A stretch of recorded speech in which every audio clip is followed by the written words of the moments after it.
off There right are now. reports that you are considering strikes within Venezuela. Is that true? No. That you made a decision on that? No, it's not true. Very interesting. That was just a short time ago.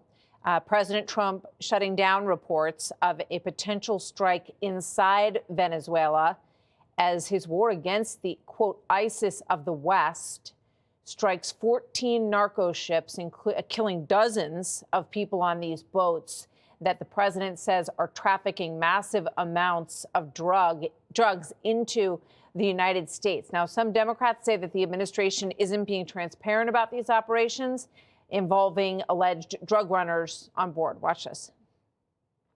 When you deny Congress the access, the legal rationale for military action, you also do huge erosion of trust from our public. And again, as I've mentioned, you do real harm to the people who serve. Our job is to oversee the use of lethal force by our military outside of the United States. And I'm walking away without an understanding of how and why they're making an assessment that the use of lethal force is adequate here. There's still a lot of answers we need to our questions. Republican Senator from Louisiana, John Kennedy, is on the Judiciary Committee and says that he trusts the administration's judgment in taking out these boats. Senator Kennedy, good to have you with us. Thank you for joining us today, sir.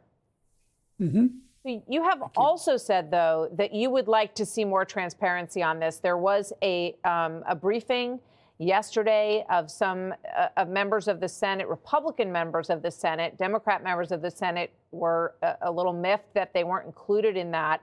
And I know that you were briefed by Secretary of State Rubio. What can you tell us? And were you more satisfied after that briefing? Well, in the grand scheme of life, death, and the resurrection, this is not that complicated. The people being killed are terrorists.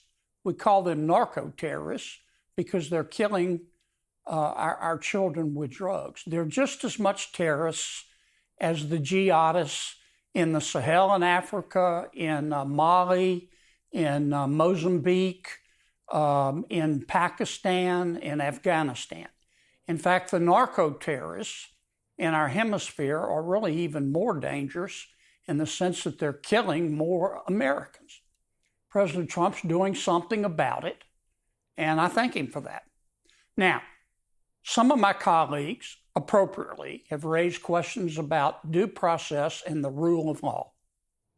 I have met with Secretary of State Rubio, who has explained in great detail about why what we are doing is legal and why the people that we are killing are known narco-terrorists.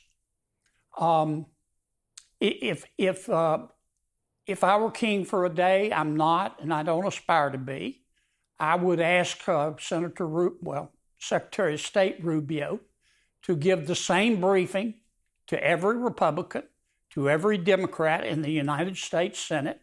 It would be classified, and then go out in front of the public and explain to the press as much as he could without giving classified information what he just told us, and take questions. And I think the American people then will support what the president's doing. Look, I hear my Democratic colleagues, and I appreciate it. And to some extent, they're right.